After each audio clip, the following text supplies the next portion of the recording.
এলাকায় কিন্তু খুশি রব যে এইভাবে যে তাকে তাদের যে রোষ জনরোষ সেই জনরোষ কিন্তু মানে উপচে পড়েছে। কি হয়েছিল? দেখুন, যেমন কর্ম তেমন ফল।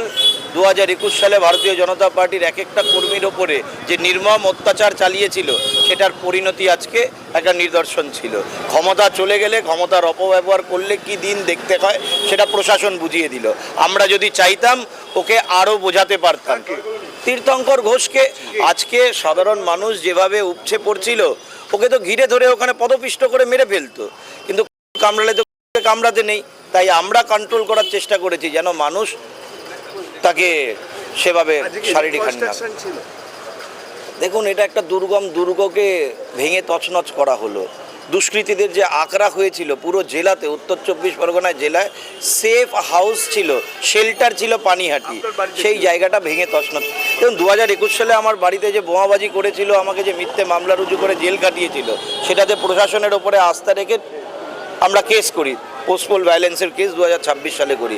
স্পট অফ অকারেন্সে ওকে নিয়ে গেছিলো, যেখানে বোমাবাজি করিয়েছিল সেই জায়গাটা দেখিয়ে আনলো। খুশি আমরা পানিহাটিবাসী হিসেবে খুশি। আর অবশ্যই ওর ব্যক্তি নির্বিশেষে, ছেলে মেয়ে কোনো ব্যক্তি নির্বিশেষে যেভাবে বোমাবাজি ওরা করেছিল তার ফল ওদেরকে পেতে হয়েছে। কেউ পার পাবে না, যে বা যারা অনেক কেউ খুশি। পার পাবে না। ওনাকে পানিহাটি রাজা বলতো সবাই, তীর্থঙ্কর ঘোষকে পানিহাটি রাজা বলতো। নিজেকে যুব বলে যুব সবাই গান চালাতো, যুবরাজ এসছে যুবরাজ এসছে। আজকে যুবরাজের খতম হয়েছে, আমরা খুশি, আমরা উত্তেজিত। এখনো আমরা সেরকম ভাবে খুশি হইনি। বাপটাকে নিয়ে আসা হোক, তারপর আমরা নির্মল ঘোষকে ধরা চাই। পানিহাটির ডোমকে দরকার এখন, পানিহাটির ডোম। কিছুদিন আগে পুচি ডিম খেয়েছে, এবার ওর বাবা কাদা, ট্রেনের পাক এগুলো খাবে।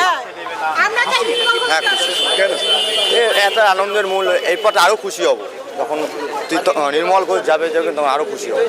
অর্থাৎ এলাকার মানুষ এইভাবে কোমরে হাত দিয়ে তাকে ঘুরে বেড়ানোতে, তীর্থঙ্কর ঘোষকে এইভাবে এলাকায় ঘুরে বেড়ানোতে খুশি।